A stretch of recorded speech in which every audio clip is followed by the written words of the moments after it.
Meditation on 22nd Sunday in Ordinary Time on August 28, 2022. The person who makes the world together. A companion on the Lord. I believe that you too have received the full grace of the Lord through the blessed appointment of the cardinals of the Catholic Church. In particular, it was a special honor to have the first cardinal from the Korean Catholic Church. As I looked at the blessed ceremony, I was deeply moved that God accomplishes His will through a cooperator's response that is consistent with His plan for the world. The Lord clearly tells us that He uses the church community and all the elements of the human soul, intellect, and sweat as a blessed instrument of His grace. The Lord wants ourselves to bloom in the place we stay with our own color and fragrance.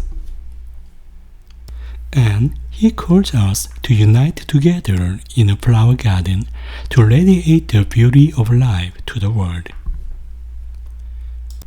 At this time, in order for the whole to be beautiful, each person must have beauty. So, where is the essence of beauty? It has a close connection with loveliness. Loveliness is an emotion that can only be felt when the content is love, a feeling that is confirmed by love that comes naturally, and is a pure energy that has the power to move the heart with that love as a driving force. The key to change that leads to inspiration is the movement of the center. Because love is moving from a me-centered world to a you-centered world. Therefore, there is no hesitation in the movement of the heart that can be given and changed toward the loved one, because it's so natural. A relationship made of love like this is the most important nature of our lives and becomes our hope.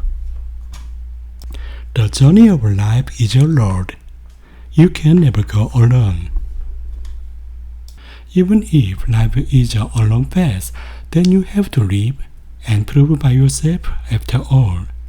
In the map that life draws, there is always a picture of a relationship that has been sympathetic and flavored to achieve growth and maturity. Just as every ray of wind hitting the road, a handful of sunlight, and the stalk of grass permeated our emotions and souls. The great writer Goethe once said, "The places you often go, the people by your side, and the books you read often tell you what kind of person you are." It feels like a very valid point, because it reflects the contents that we can reflect on our inner side, such as the interests, desires, and hopes of each of us, and the characteristics of the person we sympathize with. I would like to say without hesitation that the most important factor among these is the person by our side. There is a saying that a friend is my mirror. There is also the expression, birds of a feather flock together. Was it said that the degree of friendship and love is proportional to the similarity of finding resemblance to each other, and the reciprocity of giving and sympathizing with each other? So, the people around us are open to one another, and at the same time, the people who influence one another that much. So, who has our natural love flowed into and formed a relationship with? And who can accompany the sorrows and joys of the depths of the heart through the deep communion of the soul? Later, when you hold a banquet, invite the poor, the crippled, the lame, the blind. Blessed indeed will you be, because of their inability to repay you. For you will be repaid at the resurrection of the righteous. With whom have you been filling in the footsteps up to the time your life has walked so far? And what have you embroidered in the meantime? And how are you hoping to progress? Who are the people around you? When you take out the album, who are the people around you in the picture?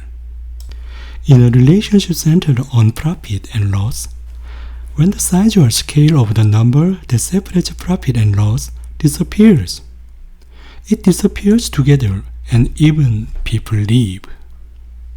However, person is a gift that gives everything. Moreover, a person is the most difficult to find gift in the world. Because getting a person is a blessing to get together all the journeys of life that person has walked until the meeting. He or she shares the beginning and process of his or her life, the wisdom and understanding of the world, experiences with deep love and empathy, and concrete perspectives on the purpose of life.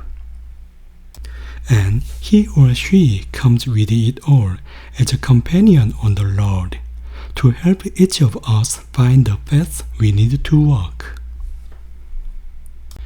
What a blessing it is to know the way forward.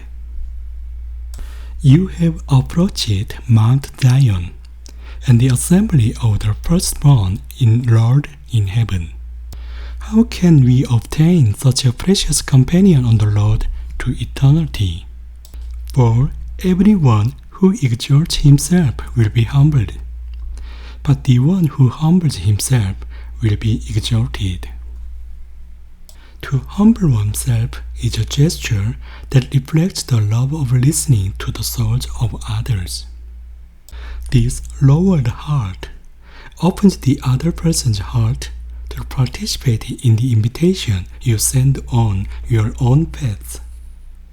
And on this journey of accompaniment, when the experiences of generous giving and cherishing one another are accumulated, they grow one another further and become guides to lead them on a good path. This is a commandment from the Lord. Recognizing a person as the most precious gift and treasure created and given by God, and shaking together so that a person can bloom into a beautiful flower in the place in which he or she lives, is true love. It is more valuable to rejoice in the beauty that harmonizes with one another, instead of the riches of the world, where you are taller to stand out only by yourself and adorned with splendid colors.